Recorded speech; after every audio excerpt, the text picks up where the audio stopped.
ಎಲ್ಲರಿಗೆ ನಮಸ್ಕಾರ.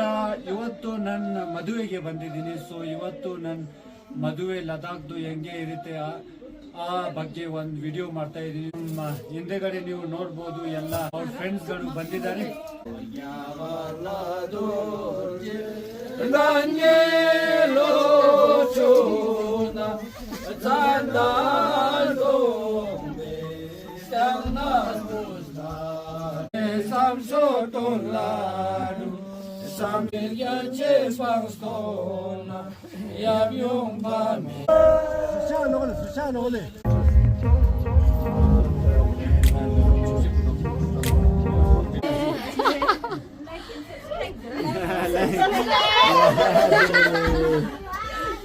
Thank you.